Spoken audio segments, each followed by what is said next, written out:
Hello everyone, I'm Shaina with me, and today I'm going to tell you about resources. First, what are resources? So resources are basically anything that is available to us from the environment that has economical value, it is technologically accessible and has cultural acceptance in the society is termed as resource. It is used to satisfy our needs. Now, resources, they are classified on four bases. That is origin, then exhaustibility, then ownership, and the development and availability. So, first we're going to talk about origin. Origin means that whether that resource is biotic or abiotic. The difference between biotic and abiotic is that biotic is available to us from the nature, and abiotic has to be is man-made or is which is created by humans. The next thing is ownership.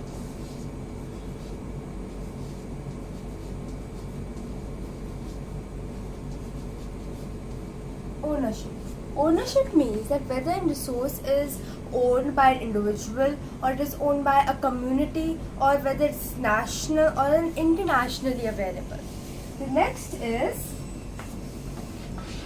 going to talk about is exhaustibility.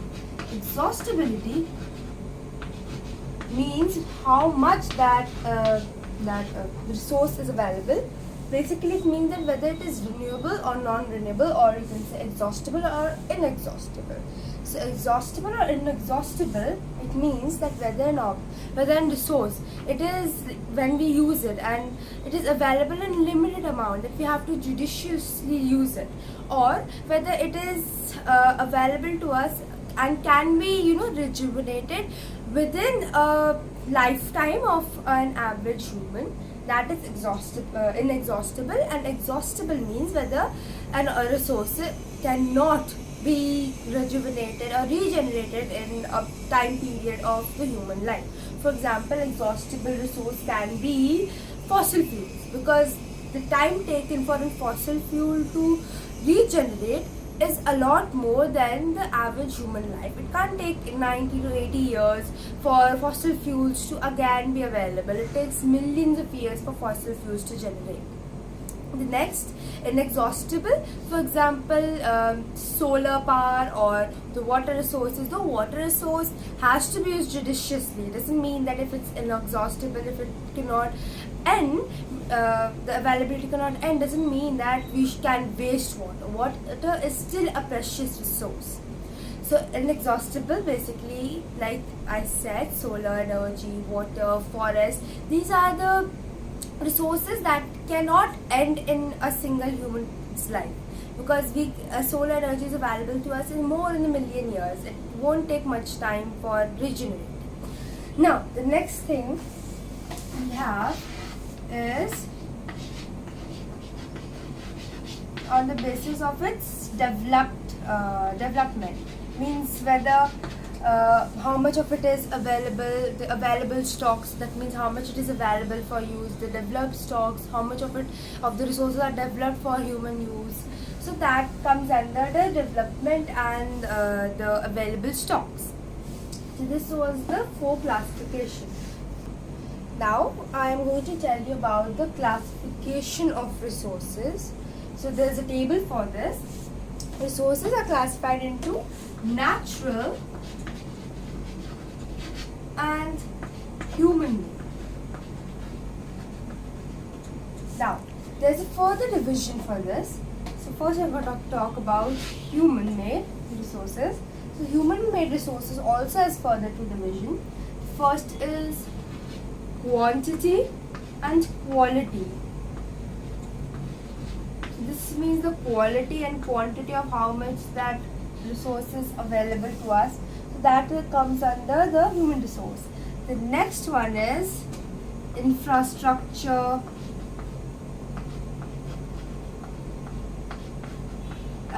institution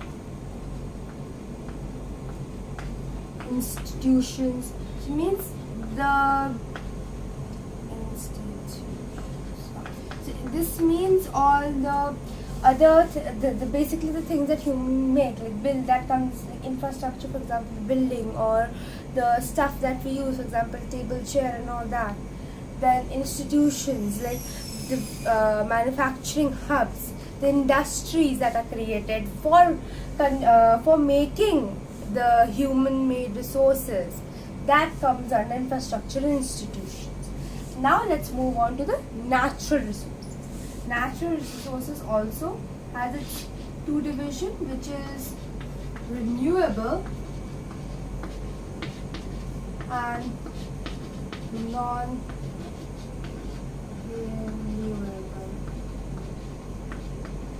So renewable and non-renewable. Renewable and non-renewable resources are, renewable resource is that a resource that can be renewed like within a human life, a time period of the human life, just like exhaustible and inexhaustible resources. So renewable resources include the resources like water, solar power, forest. All this comes under renewable. And non-renewable includes petroleum, fossil fuels, coal, all the resources that take a lot of time to get renewed. Now, renewable resources also has its division. One is continuous flow.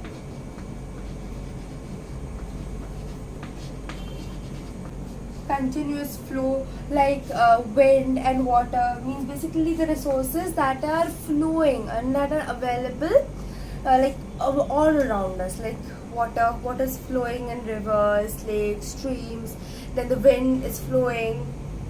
So that all comes under continuous flow. I'm going to write wind and water. Now the second renewable type of renewable resource includes biological. Biological means the basically the living organisms, and it also has its further division, which is fauna and flora. Flora includes all the vegetation, trees, plants, flowers, and fauna includes all the wildlife. So I'm going to write wildlife and the vegetation.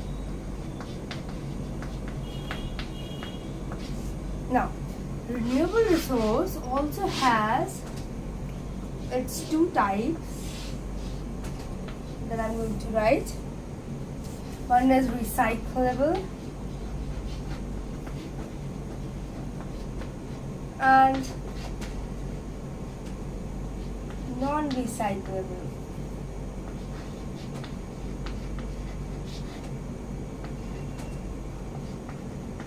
So recyclable and non-recyclable, as we all know, recyclable are the resources that can be used again, using the 3 R's: reuse, reduce, recycle. And the other is non-recyclable resources that cannot be recycled, like single-use plastic. Single-use plastic not recycled, but recyclable resources can be paper. Recyclable resources can be paper that we can recycle over and over. So these are basically the classification of resources. This is the table that explains the classification that I earlier told. I'm going to erase this. Now I'm going to tell you about the interdependency between human beings, nature, technology and institutions. So I'm going to draw a diagram for this. Make a quick triangle. Human being. First is the environment, or we can say the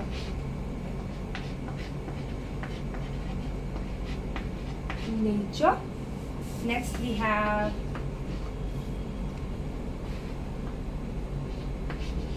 technology, Then we have institution. So these three things are interdependent. Human beings are interdependent on these three things to make new resources. So human beings interact with the nature with the help of technology to form institutions like manufacturing hubs or industries to create more resources.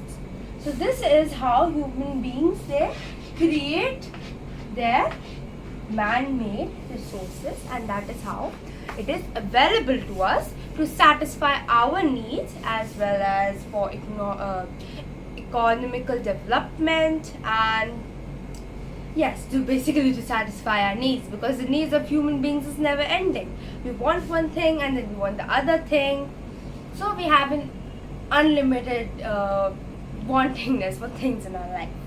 So this was all about resources, classification of resources, types of resources, and the interdependency of human beings on these three things: technology, nature, and institution, to make more resources for economical advancement in then technological development, and to satisfy our needs. So I hope you learned something new today, and thank you for watching.